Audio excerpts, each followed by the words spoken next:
Good morning प्यारे बच्चों।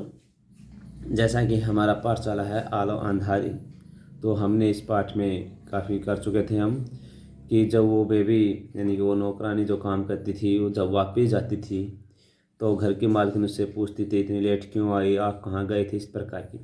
तो देखिए, मैं सोचती मेरा स्वामी मेरे साथ नहीं है तो क्या मैं कहीं घूम फिर नहीं सकती, और फिर उसका साथ में रहना भी तो न रहने जैसा है।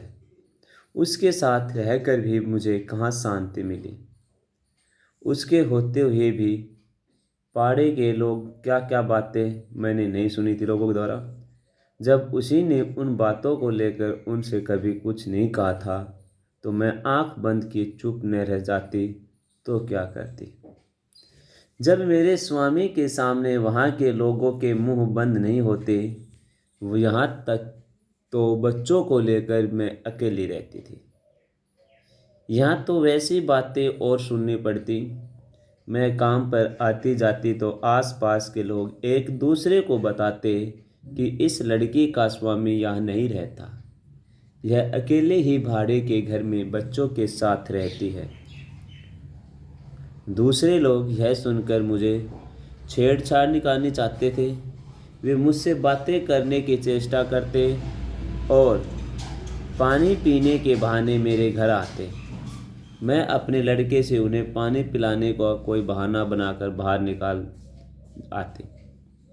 इस तरह मैं जब बच्चों के साथ कहीं जा रही होती तो लोग ज़बरदस्ती न जाने कितनी तरह की बातें करते, कितनी सीटियाँ मारते, कितने ताने मारते, लेकिन मुझे कोई फ़र्क नहीं पड़ता।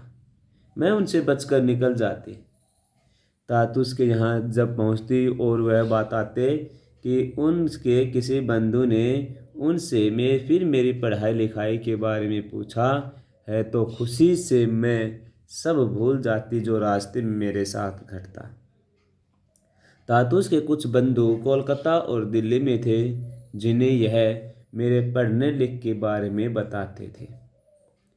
वे लोग भी चिट्ठियाँ लिखकर या फ़ोन पर तातुस से मेरे संबंध में जब तक पूछते रहते थे। एक दिन मैं घर में बैठी अपने बच्चों से बात कर रही थी, तभी मकान मालिक का बड़ा लड़का हमारे दरवाजे पर खड़ा हो गया। मैंने उससे बैठने को कहा, बस वह बैठा तो उठने का नाम ही नहीं ले। उससे बातें चालू की तो लगा कभी ख़त्म नहीं होंगी। उसकी बातें ऐसी थी कि जवाब देने में भी मुझे शर्म आ रही थी। मैं उससे वहाँ से चले जाने को भी नहीं कह पा रही थी और स्वयं भी बाहर नहीं जा सकती थी, क्योंकि दरवाजे पर ऐसे बैठा था कि उसकी बगल से निकला नहीं जा सकता था। मैं समझ रही थी कि वह क्या कहना चाहता है। ऐसे में उससे बातों को मैं अनसुना न करती तो क्या करती। मैंने सोचा अब मेरा भला इसी में है कि इस घर को भी जल्दी से छोड़ दूं। यानी उसकी नीयत खराब थी। उसकी बातों से तो यह साफ हो गया था कि मैं यदि उसके कहने पर चलूँगी तब तो इस घर में रह सकूँगी, नहीं तो नहीं। मैंने सोचा यह इतना सहज है, घर में कोई मर्द नहीं है तो क्या इसी से मुझे हर किसी की कोई भी बात माननी होगी। मैं कल ही कहीं और घर ढूंढ लूँगी। मैं अपने काम पर जाती रही, साथ ही साथ घर में ढूंढती रही। एक दिन काम पर मैं घर लौट रही थी तो देखा कि मेरे बच्चे रोते रोते दौड़ते चले आ रहे हैं। मेरे पास आकर बोले, मम्मी मम्मी जल्दी चलो, हमारा घर उन्होंने तोड़ दिया। बच्चों की बातों से मैं चौंक पड़ी, यह क्या हो गया। मैंने कहा चलो चलकर देखती हूँ। वहाँ पहुँचकर देखा कि सचमुच ही घर का सारा सामान बिखरा पड़ा है।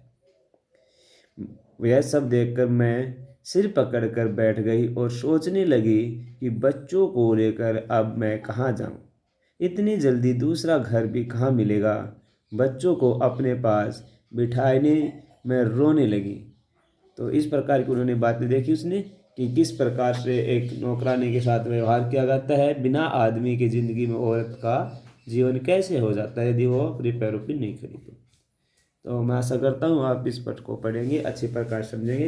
Have a nice day.